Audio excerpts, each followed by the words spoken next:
Il s'agit du Dr Wahed, un homme courageux qui travaille au sein du NEHS depuis 33 ans. Il a été pris pour cible par Piers Morgan et ses partisans dans le but d'intimider les musulmans et de les contraindre au silence. Ils ont lamentablement échoué et n'ont fait qu'exposer davantage les médias britanniques et occidentaux. C'est ce qui s'est passé après cette interview. Mettons-nous d'accord sur un principe, je ne tolérerai jamais les atrocités, et j'attends de vous que vous fassiez de même. Je condamne ce qui s'est passé le 7 octobre et j'attends de vous que vous fassiez de même. Vous savez qui est responsable. Ce sont eux qui l'ont fait. Si vous le savez, vous savez ce qu'il faut faire. Vous ne restez pas les bras croisés. Vous prenez la parole. Vous les condamnez. C'est ce qu'a fait Abdul. Il n'a pas reculé. Il a tenu bon. Il a dénoncé les mensonges et les atrocités de l'État sioniste. Il a également défendu avec fierté le point de vue de l'islam orthodoxe, que toute personne ayant étudié le Coran suffisamment pour échapper à l'endoctrinement occidental connaît. Il n'a pas hésité à répondre aux questions sur le char,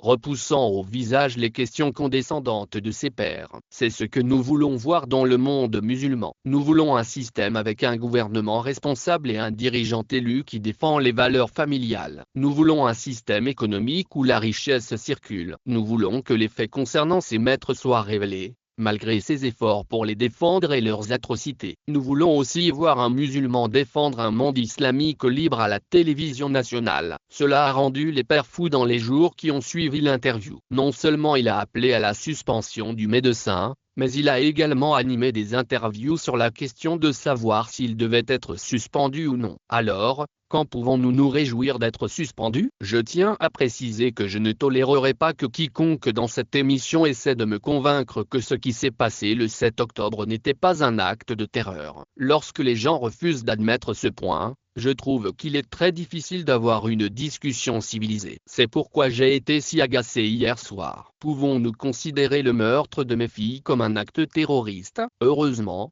on peut toujours compter sur les musulmans pour se ranger du côté de leurs frères et réfuter les ennemis de l'islam. Ainsi, compte tenu du fait que vous avez justifié l'opération qu'Israël a lancée en légitime défense et que vous refusez de l'appeler terrorisme, il est faux de qualifier Israël d'organisation terroriste ou de gouvernement terroriste. Les faits sont clairs. Autant de Palestiniens et de Gazaouis sont morts sous les bombardements de précision d'Israël que les Londoniens morts pendant le Blitz sous les bombardements allemands. Et pourtant, vous continuez à dire qu'Israël n'est pas une organisation terroriste. Je pense que nous devrions nous poser la question suivante: devriez-vous être suspendu? Est-il responsable qu'une personne ayant vos opinions s'adresse au public alors que vous avez clairement refusé de condamner ce qui doit l'être? Au final, même si la vérité était évidente et que Pierce était très critiqué sur les médias sociaux, le NHS a cédé et a fini par s'effondrer sous la pression de Pierce et de ses sbires. Maintenant,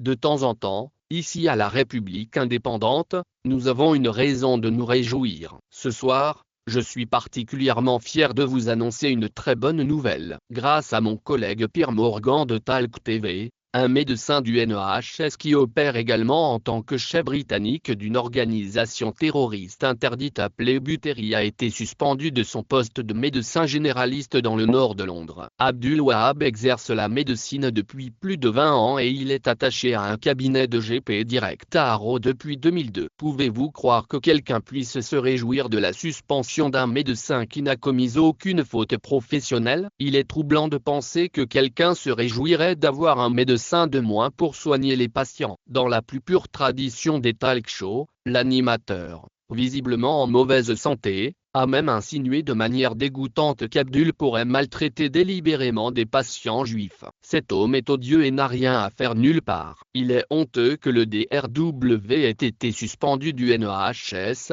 où il soigne des patients depuis plus de 30 ans. Sa suspension a été annulée, malgré les efforts de ceux qui voulaient l'empêcher de continuer à soigner ses patients. Il s'agit d'une victoire pour le DRW et pour le droit à la liberté d'expression des musulmans au Royaume-Uni.